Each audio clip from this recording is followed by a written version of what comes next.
They lied to you. Bending isn't just elements, it's horror. Imagine losing your breath without a hand touching you, or your heart freezing mid-beat. These aren't myths. They're real, and one of them almost erased the Avatar forever. Watch until the end, if you dare. They called it a miracle. Others called it a curse born under a full moon. But to those who truly understand its darkness, bloodbending is neither art nor skill. It is pure dominion, a forbidden craft that turns the human body into a puppet, not by force, but by commanding the tides that surge within its veins. And yet, in the cold walls of a Fire Nation prison, it became someone's salvation.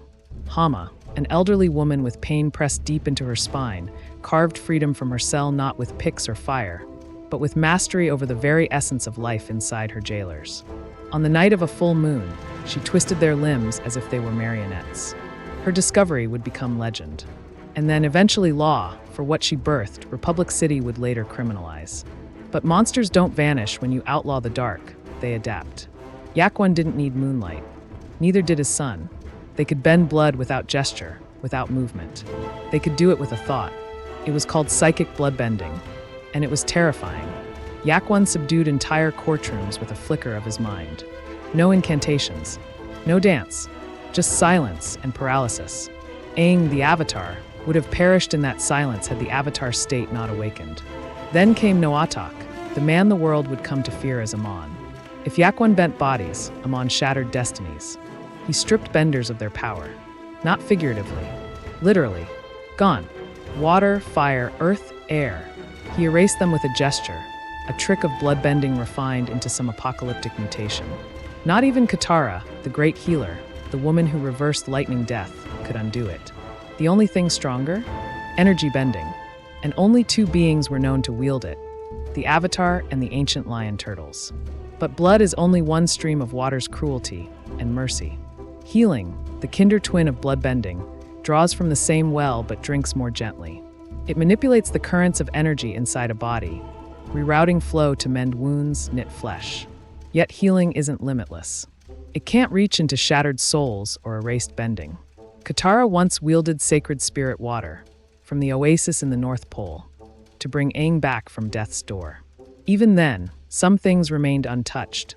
Old wounds, internal ruptures, the scars life refuses to forget. There were others, silent masters. Atuit, a legend from the northern tribe, could delay death itself. She didn't just heal, she slowed time within a body, cooling its core, letting the patient hang between life and the void. Even Kyoshi, the Avatar who learned this technique from her, used it for another purpose. She weaponized it. Her victims didn't recover. Their hearts froze solid. That's right, heart freezing.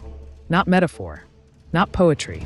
She slowed a body's temperature not to preserve, but to end. The skill meant to stretch life became her tool to end it abruptly, irrevocably. The same knowledge that offered mercy, she repurposed for execution. Kyoshi never flinched. That was her justice. In even more mystical reaches of waterbending lies a spiritual art rarely seen, spirit bending.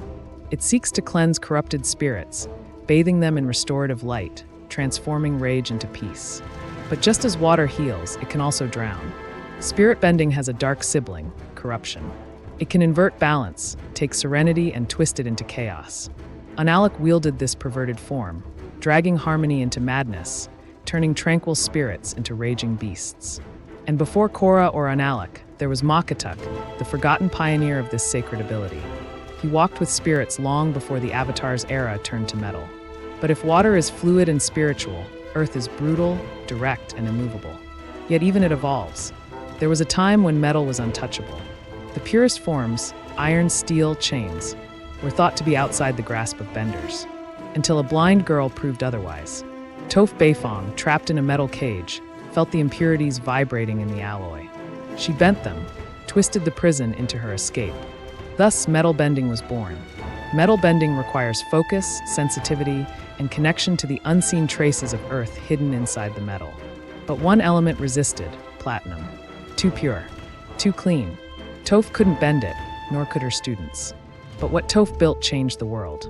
Her metal bending academy evolved into the Republic City Police Force, whose officers could restrain firebenders, airbenders, anyone, without touching them, flinging metal cables like whips of justice. But the foundation of this power was even older. It began with seismic sense, a technique of perception. By reading vibrations in the ground, an earthbender becomes a sonar, sensing footsteps, lies, fear. Badger moles invented it. Toph perfected it. She didn't see with eyes. She saw through the earth itself. Others came before her.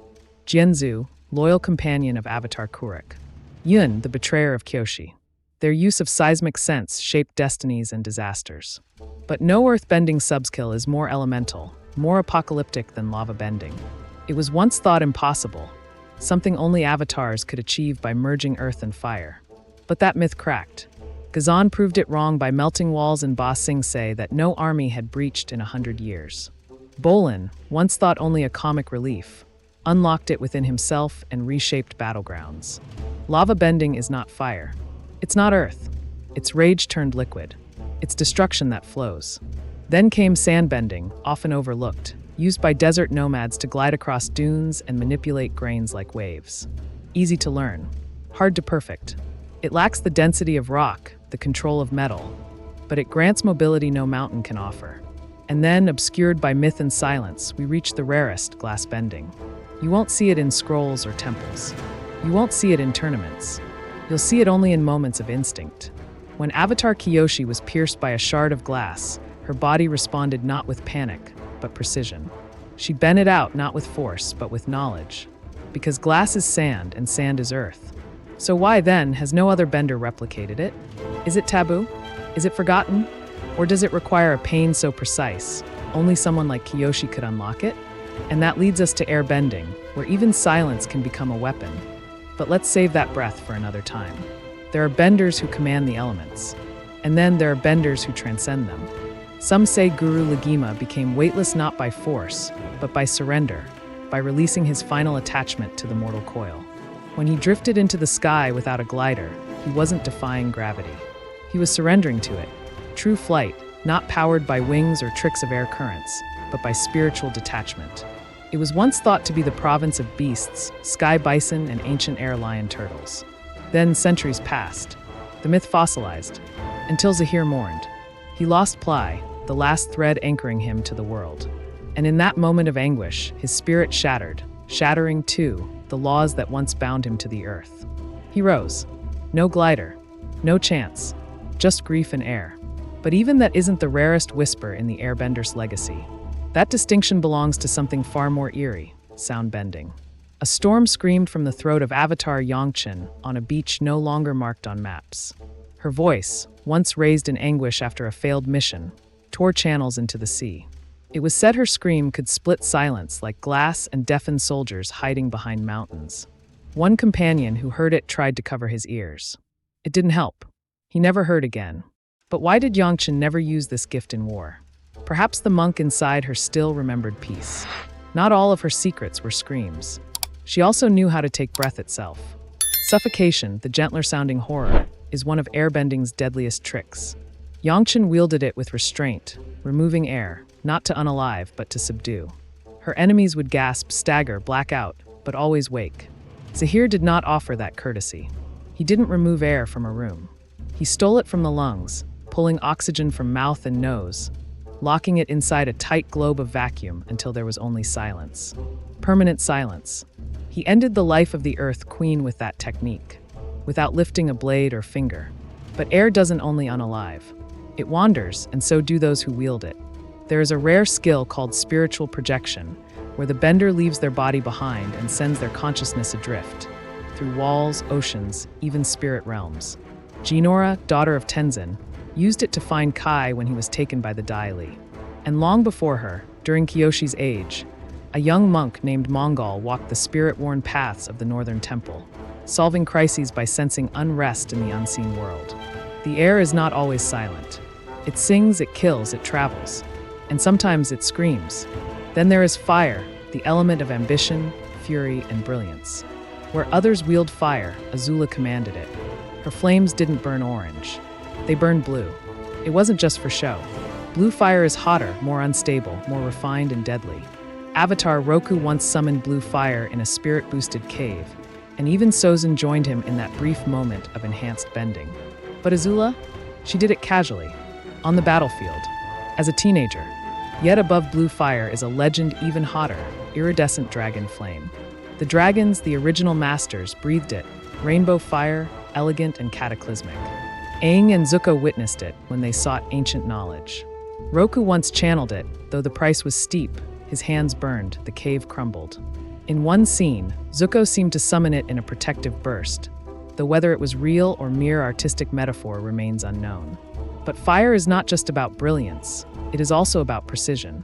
Lightning bending, once believed to be a myth, is the cold-blooded edge of fire bending. By splitting their internal energies, positive and negative, firebenders could generate pure electricity, channeling it from their fingertips. Azula, Iroh, and Ozai made it look like sorcery. But back in Kyoshi's time, only one firebender was known to wield it. That's how rare it was. By Korra's era, though factories ran on it, progress turned myth into utility. Don't let that fool you. A full-force lightning bolt will unalive.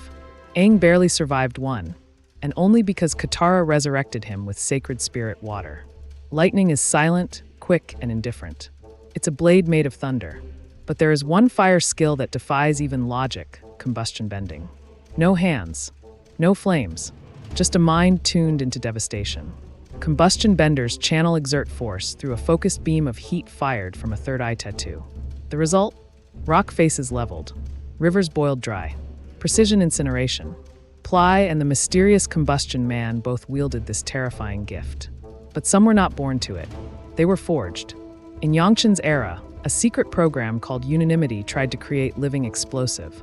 Subjects were drowned again and again, brought to the edge of death until their fear birthed combustion. Few survived. 3 succeeded. All were eventually stopped by Yangchen herself. Yet combustion bending has one fatal flaw: block the third eye, and it backfires, instantly lethally. And finally, the bending that isn't tied to element but to essence. Energy bending. Before the Avatar cycle, the lion turtles gifted bending to humans using this sacred art. But as avatars emerged and humans evolved, energy bending vanished into legend. Until the last lion turtle, ancient, massive, unknowable, gifted it again to Aang. With energy bending, the Avatar can strip someone of bending, or restore it. It is what Korra used to bring back bending stolen by Amon. It's also what she used to repel the spiritual blast from Kuvara's cannon, manipulating not physical matter, but raw energy itself. This gift also grants spiritual miracles, like astral projection or bending pure spiritual force, untethered to any element. It's the rarest bending of all, not required for an avatar, but essential to save the world. And there it is, the full spectrum of subskills and rare gifts across water, earth, air, fire, and spirit. The elements were never just tools. They were philosophies, weapons, curses, and salvations. Each subskill, each rare power, is a whisper from a bender who looked deeper. Not at what they could control, but what they could become. So now that you've seen the truth behind bending's forgotten shadows, what power shook you the most? Was it Zahir stealing breath midair? Yangchen screaming open the sea? Or Kyoshi freezing hearts in silence? These aren't just techniques. They're philosophies, scars, miracles.